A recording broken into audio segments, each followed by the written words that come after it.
My dear student, welcome back to channel my new video. My name is Amir from A1 Coaching. तो last video में हम लोगों ने economics का introduction देखा था और साथ ही साथ हम लोगों ने वेल्थ डेफिनेशन देखी थी। हम लोगों ने देखा चार डेफिनेशन होती है, एक होती है वेल्थ, वेलफेयर, फिर आपकी स्कार्सिटी और फिर ग्रोथ डेफिनेशन। तो वेल्थ डेफिनेशन की हम लोगों ने मीनिंग भी देख ली थी, फीचर्स भी देखे थे और उसके क्रिटिसिज्म भी देख लिए थे। अब हम लोग आज देखेंगे वेलफेयर डिफिनेशन क्या होती है, इसकी मीनिंग क्या है, इसके क्रिटिसिज्म क्या है, इन सारी चीजों के बारे में हम लोग पढ़ेंगे। ठीक है, सबसे पहले हम लोग बात करते हैं वेलफेयर डिफिनेशन। अभी वेलफेयर डिफिनेशन क्या है, देखो वेल डिफिनेशन किसने दी थी, एडम स्मिथ ने दी थी। किसने? एडम स्मिथ ने। कौन सी डिफिनेशन? Well definition. तो वेल डिफिनेशन में एडम स्मिथ ने बोला था कि इकोनॉमिक स्टडी है वेल्थ की। इकोनॉमिक किसकी स्टडी है? वेल्थ की स्टडी है। उनके अकॉर्डिंग ऐसा था कि इकोनॉमिक्स में, मतलब इकोनॉमिक स्टडी है वेल्थ की, कि एक इंसान तभी कुछ कर सकता है उसके पास पैसा रहेगा। Money is everything. उन्होंने सब कुछ पहले किसको रखा था? पैसे को पहले रखा था, इंसान को बाद में रखा था। उनके हिसाब से सेंट्रल पॉइंट, उनका जो सेंट्रल पॉइंट था डेफिनेशन का, वो क्या था? वेल्थ था। अब दूसरी डेफिनेशन आई वेलफेयर डेफिनेशन, जो कि दी थी किसने? अल्फ्रेड मार्शल जी ने। किसने दी थी भाई? अल्फ्रेड मार्शल जी ने दी थी। और उन्होंने एक बुक लिखी थी जिसका नाम था प्रिंसिपल्स ऑफ इकोनॉमिक्स। क्या था? Principles of economics, which have published in 1890, जो कि पब्लिश की थी, कब की थी भैया? 1890 में पब्लिश की गई थी। ठीक है सर। उसके बाद बोल रहे हैं तो उन्होंने क्या बोला डिफिनेशन में? तो डिफिनेशन में तो बहुत हार्ड लैंग्वेज लिखी है, मैं बता देता हूँ, नॉर्मली समझे उन्होंने क्या बोला। तो उन्होंने बोला कि इकोनॉमिक स्टडी है, एक इकोनॉमिक स्टडी है, किस चीज की स्टडी है? इकोनॉमिक स्टडी है ह्यूमन वेलफेयर। किसकी स्टडी बेटा? एक ह्यूमन वेलफेयर की स्टडी है कि इंसान का वेलफेयर कैसे होता है। क्योंकि इन्होंने बोला कि इंसान पहले पैसा बाद में। ठीक है, किसने बोला? अल्फ्रेड मार्शल जी ने बोला कि देखो भाई ऐसा है ना कि इंसान पहले होता है। ठीक है, इंसान पहले है और फिर क्या है, आपका जो पैसा है वो बाद में। इन्होंने ये नहीं बोला कि वेल्थ इंपॉर्टेंट नहीं है, भाई वेल्थ जरूरी है, वेल्थ के बिना, पैसे के बिना काम तो नहीं चलना है। लेकिन उन्होंने बोला कि इकोनॉमिक स्टडी है एक ह्यूमन वेलफेयर की। ठीक है, कि एक इंसान अपनी लाइफ को, डेली लाइफ को कैसे चलाता है। क्या बोला इन्होंने? इकोनॉमिक स्टडी है कि एक इंसान, जैसे मैं हूं, आप हूं, तो अपनी डेली लाइफ को कैसे चलाते हैं भाई? पैसा कमाते हैं, चलाते हैं। तो इन्होंने बोला एक ऑर्डिनरी बिजनेस ऑफ लाइफ है। क्या है ये? एक इंसान की जिंदगी क्या है? एक ऑर्डिनरी बिजनेस ऑफ लाइफ है। सब कुछ यही रह जाएगा भैया, एक दिन सब मर के चले जाएंगे। समझ में आ रही है? सब लोग चले जाएंगे, खाली पैसा क्या होगा? यहाँ रह जाएगा। इसलिए पहले इंसान है, फिर क्या है? पहले इंसान है, फिर क्या है? वेल्थ है। तो इनके हिसाब से इकोनॉमिक किसकी स्टडी है? इनके हिसाब से इकोनॉमिक स्टडी है एक ह्यूमन वेलफेयर की, कि एक इंसान अपनी डेली लाइफ को कैसे चलाता है, कैसे पैसा कमाता है, फिर उसको कैसे खर्च करता है, लाइफ को चलाता है, और जो चीजें खरीदता है, जो मटेरियल लेता है अपने लिए, मटेरियल मतलब रोटी, कपड़ा, मकान, रोटी है ना, कपड़े, घर, मकान, तो ये सारी चीजें जो खरीदता है, तो उसको कैसे उसका और वेलफेयर हो, कैसे वो और अच्छा हो, कैसे उसका प्रमोशन हो, हमारे पास और अच्छे घर हो, हमारी अच्छी लाइफ हो। लेकिन पहले इंसान, बाद में ये घर, मकान। पहले उन्होंने मेन चीज पे फोकस किया, तीन चीज, रोटी, कपड़े और मकान, ये चीजें पहले हैं। ठीक है, उसके बाद इंसान, अब ये मर्सिडीज हो जाए, ये सब सेकेंडरी है। तो उनका कहना था कि इकोनॉमिक स्टडी है ह्यूमन वेलफेयर की। समझ में आ रही बात? क्लियर है? तो इन्होंने क्या बोला, और बुकिश लैंग्वेज देख लेते हैं। बोला in his definition he gave more importance to human welfare. इसको इंपॉर्टेंस दी इन्होंने ह्यूमन वेलफेयर को। He comparison to wealth. क्या वो इन कंपैरिजन टू वेल्थ बोल रहे हैं? इन्होंने किसको ज्यादा दी है? ह्यूमन वेलफेयर को ज्यादा दी है कंपैरिजन टू वेल्थ। वेल्थ की कंपैरिजन में उन्होंने ह्यूमन वेलफेयर को ज्यादा इंपॉर्टेंस दी है। ठीक, अब क्या लिखा है? He defined economics as a study of mankind. उनके हिसाब से इकोनॉमिक्स क्या है? एक स्टडी है। किसकी स्टडी है? मैनकाइंड, मानवता, हम लोग की, ह्यूमन की स्टडी है, इंसानियत, ह्यूमैनिटी की स्टडी है। In the ordinary business of life. कैसी लाइफ है ये? ऑर्डिनरी बिजनेस ऑफ लाइफ है, इंसान की स्टडी है, ऑर्डिनरी बिजनेस ऑफ लाइफ। जैसे कि हम सबकी जो लाइफ है एक ऑर्डिनरी लाइफ है, एक दिन हम लोग को जाना है। तो इंसान जब तक रहता है दुनिया में, तो कैसे पैसे कमाता है और अपनी लाइफ को कैसे चलाता है, उसी चीज की स्टडी है। किसके अकॉर्डिंग? अल्फ्रेड मार्शल जी के अकॉर्डिंग। फिर बोला इन्होंने एक examine that part of individual. क्या करती है? एग्जामाइन करती है part of individual and social action which is most closely collected with the attainment and use of material requisites of wellbeing, मतलब जो मटेरियल वगैरह है उसको कैसे आप यूज करते हैं और कैसे लोगों का भला हो सकता है और कैसे हम अपने मटेरियल को और अच्छा कर सकते हैं।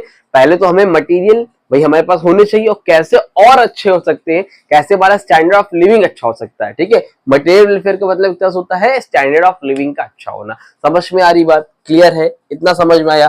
फिर क्या है, central point of Adam Smith definition is welfare. क्या है सेंट्रल पॉइंट जो है एडम स्मिथ के, एडम स्मिथ लिख दिया यार, sorry sorry sorry sorry, I am so sorry, किसकी डेफिनेशन है ये, ऑल्फ्रेड मार्शल की, ऑल्फ्रेड मार्शल जी की। तो अल्फ्रेड मार्शल जी की जो डेफिनेशन है उसमें जो सेंट्रल पॉइंट है वो क्या है बेटा, वो है आपका वेलफेयर। क्या है, वेलफेयर।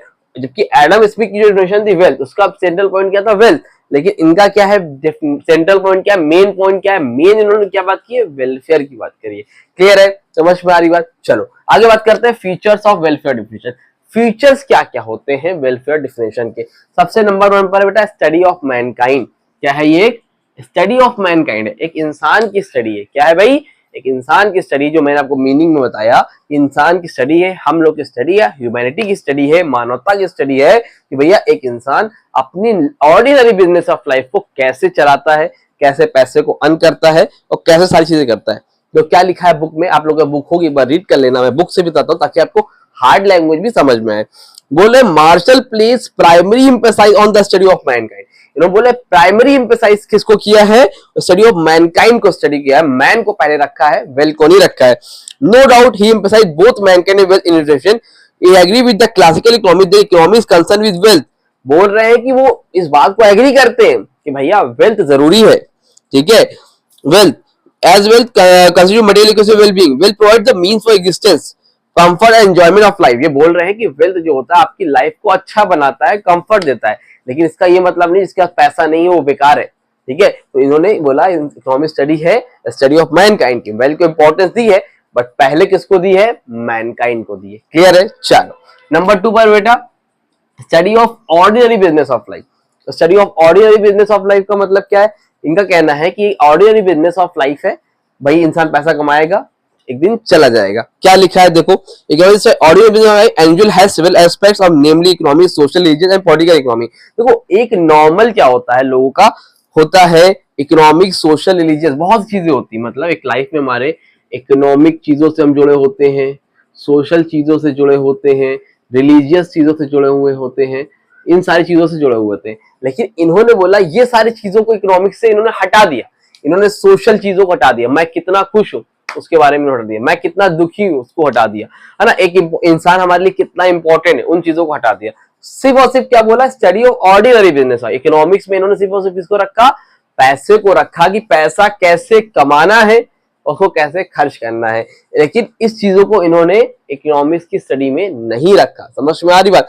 इनके हिसाब से not concern with social, religious, political aspects of man's life. इन्होंने पॉलिटिकल, सोशल, ये सारी चीजों को, रिलीजियस चीजों को अपनी डिफिनेशन से हटा दिया और बोला कि the ordinary business is concern with income earning and income expanding activities of Mankind. एक इंसान कैसे इनकम अर्निंग करेगा और कैसे उसको एक्सपेंड करेगा। क्या बोल रहे हैं, एक इंसान कैसे उसको इनकम अर्न करेगा और कैसे उसको स्पेंड करेगा, उसके बारे में इन्होंने बात की। समझ में आ रही बात। क्लियर। इन्होंने बोला इकोनॉमिक, सोशल, इन सारी चीजों को हटा दिया। भाई क्या ये चीजें जरूरी नहीं थी, रिलीजियस चीजें भी तो होती हैं, इंपॉर्टेंट है, सोशल चीजों को इन्होंने, इन सारी चीजों को हटा दिया। खाली क्या बोला, इकोनॉमिक स्टडी है, कैसे अर्न करते हैं और कैसे अर्न करते हैं पैसा और कैसे स्पेंड करते हैं। ठीक। Number 3 study of material welfare. Economic study है, किसकी स्टडी है, मटेरियल वेलफेयर की। पहले तो ये देखो मटेरियल वेलफेयर क्या भैया, मटेरियल वेलफेयर का मतलब होता है जो हमारी जो बेसिक नीड होती है ना, रोटी, कपड़ा, मकान, जो एक इंसान को अपनी लाइफ चलाने के लिए चाहिए होता है, एक तरह से स्टैंडर्ड ऑफ लिविंग, तो वो चीजों को बोला। ये स्टडी है मटेरियल वेलफेयर की। मटेरियल वेलफेयर मतलब कैसे हम अपनी जो बेसिक नीड है वो कैसे, उसके बारे में इन्होंने स्टडी की है। इकोनॉमिक्स में स्टडी करते हैं हम लोग कैसे उन चीजों को और बढ़ा सकते हैं अपने लिए। ठीक है। क्या लिखा है, Marshall by material welfare as the primary concern economy. According to economy is not concerned with total human welfare. इसमें टोटल वेलफेयर के बारे में बात नहीं होती है, मतलब कोई खुश कितना है, कोई दुखी कितना, उस बारे में बात नहीं होती है, but is concern with material welfare only. सिर्फ और सिर्फ इसके बारे में बात होती है, मटेरियल वेलफेयर के बारे में, part of human welfare which is related to wealth, economic studies those activities are most closely connected with attainment use of material required for wellbeing. इसमें सिर्फ मटेरियल वेलफेयर के बारे में बात होती है। अगर आप मान लो बहुत दुखी हो, उसके बारे में बात नहीं हो, आपकी हेल्थ खराब है, उसके बारे में बात नहीं होती है, सिर्फ और सिर्फ किसके बारे में बात होती है, मटेरियल वेलफेयर। मटेरियल वेलफेयर के बारे में बात होती है। मटेरियल वेलफेयर क्या होता है, जो आपकी बेसिक नीड है, रोटी कपड़ा मकान, ये सारी इकोनॉमिक चीजों के बारे में बात होती है। ठीक, number 4, emphasize on request of wellbeing. इन्होंने जोर दिया है, इन्होंने फोकस किया है रिक्वेस्ट ऑफ वेलबीइंग, लोगों के वेलफेयर के लिए। किस चीजों की वेलफेयर की बात कर रहे हैं, जो बेसिक नीड है। इन्होंने बोला पहले रोटी यानी कि फूड, ठीक है, फिर क्लोज रोटी कपड़ा और मकान शेल्टर, पहले ये 3 चीजें पूरी करो, उसके बाद कोई और नीड के बारे में बात करना। इन्होंने बोला पहले फूड क्लोथ और शेल्टर, इन चीजों को पूरी करो, उसके बाद किसी और चीज के बारे में बात करी जाएगी। Emphasize on request of wellbeing, focus किया है फूड पे, क्लोथ्स पे और शेल्टर पे। नंबर 5 है exclusion of non economic activities. क्या है last point, exclusion of non economic activity. मतलब ये बोल रहे हैं कि इन्होंने जो नॉन इकोनॉमिक एक्टिविटीज थी, जैसे क्या पॉलिटिकल है ना, पॉलिटिकल एक्टिविटीज, सोशल एक्टिविटीज है ना, मतलब ये रिलीजियस एक्टिविटीज, ये सारी एक्टिविटीज को इन्होंने अपने डिफिनेशन से बिल्कुल हटाया है। सिर्फ और सिर्फ इकोनॉमिक एक्टिविटीज को, किसको बेटा, इकोनॉमिक एक्टिविटीज को इन्होंने सिर्फ और सिर्फ अपनी डेफिनेशन में जगह दी है, जबकि नॉन इकोनॉमिक एक्टिविटीज को इन्होंने अपनी डेफिनेशन में जगह बिल्कुल भी नहीं दी है। ये 5 फीचर्स है इसके, ये है इसकी डेफिनेशन याद करोगे, फीचर्स पढ़ के जाओगे, 3 भी पढ़ लोगे, इट शुड बी इनफ। अगर आप लोगों को इसका नोट चाहिए तो डिस्क्रिप्शन में ऐप का लिंक है, जाके ऐप डाउनलोड करिए, आपको नोट्स मिल जाएगा। अदरवाइज आप लोग मेरे व्हाट्सएप नंबर 8957250045 पे भी कांटेक्ट कर सकते हो। वहां और ग्रुप, व्हाट्सएप ग्रुप बनाया हुआ है, आप लोग उसमें ऐड भी हो सकते हो, उसमें आप ऐड हो जाओ, जिसमें आप लोगों को सारे इंपॉर्टेंट नोट्स वगैरह भी आपको मिल जाया करेंगे, इंपॉर्टेंट क्वेश्चन भी में सारी अपडेट वहां पर मिल जाती है। अगर आप चाहो तो इस ग्रुप में ऐड होने के लिए मुझे मैसेज कर देना, अपना नाम, अपना सिटी, अपना स्कूल और साथ ही साथ मुझे बता देना कि किस क्लास के हो, तो मैं उसमें आपको ऐड कर दूंगा। ठीक है, जल्दी स्क्रीनशॉट लो, फिर हम लोग देखते हैं इसके क्रिटिसिज्म क्या क्या होते हैं। जल्दी से स्क्रीनशॉट लो।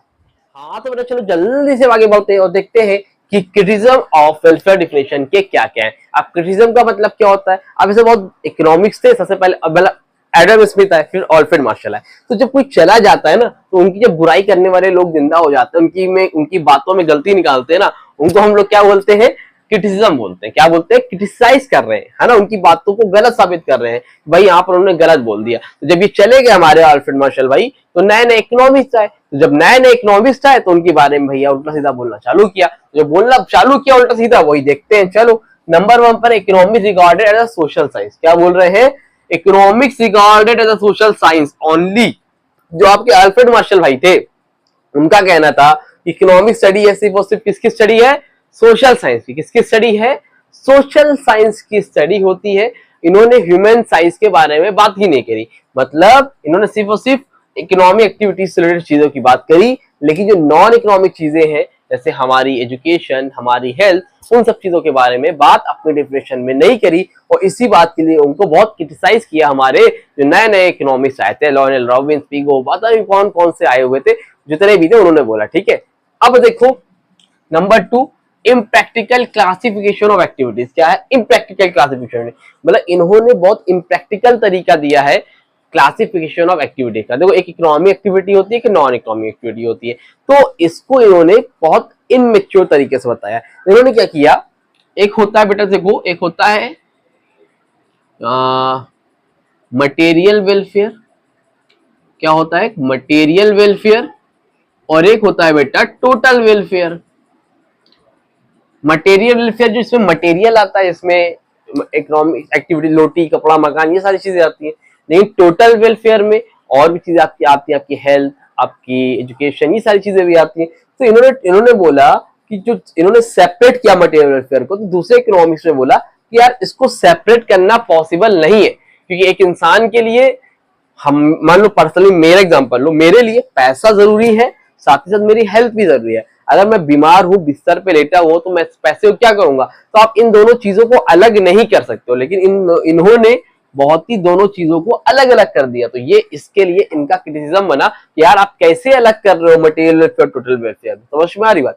नंबर 3, नंबर थर्ड पर है मटेरियलिस्टिक एस्पेक्ट। इनके हिसाब से, इनकी डिफिनेशन में इन्होंने सिर्फ और सिर्फ मटेरियल चीजों को लिया, मार्कर, कॉपी, किताब, है ना, ईटा, बालू, पत्थर, मेरे कहने मतलब मटेरियल वाली चीजों को लिया, लेकिन जो नॉन मटेरियल चीजें थी उसके बारे में इन्होंने नहीं लिया। डॉक्टर की सर्विसेज वो भी तो हमारे काम आती है, इंजीनियर की सर्विस, मैं टीचर की सर्विस वो भी तो काम आती है, लेकिन उस चीजों के बारे में उसको उन्होंने नहीं बात किया, सिर्फ और सिर्फ मटेरियल को ही बारे में अपने डिफिनेशन में इन्होंने बात किया है।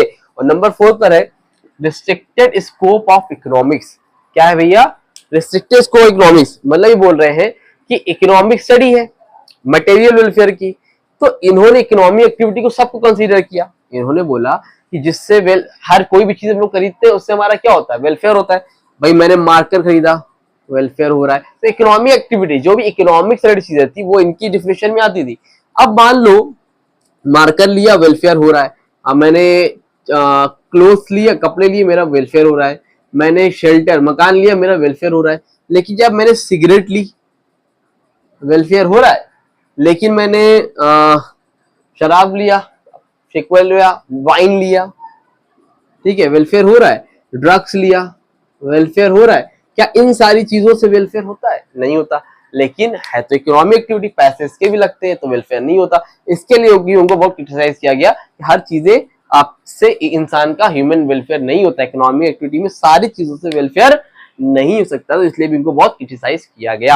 आई होप आपको समझ में आया होगा। अगला पार्ट 3 लेके आएंगे, इसमें हम लोग इस चैप्टर को कंप्लीट कर देंगे। अगर मेरी वीडियो अच्छी लग रही है तो वीडियो को लाइक करो, चैनल को सब्सक्राइब करो, लोगों को शेयर करो। जैसे ही 100 व्यूज कंप्लीट होंगे वैसे ही नेक्स्ट वीडियो आपके लिए आ जाएगा, क्योंकि 100 व्यूज जल्दी जल्दी अपने क्लासमेट को शेयर करो। और क्लास 9 के एसएससी के ऑलरेडी इतने जो वीडियो है यूट्यूब पे, तो आप लोगों को शेयर करो ताकि लोगों को अच्छे समझ में आ सके। तो मिलते हैं न्यू वीडियो में, तब तक के लिए थैंक यू सो मच।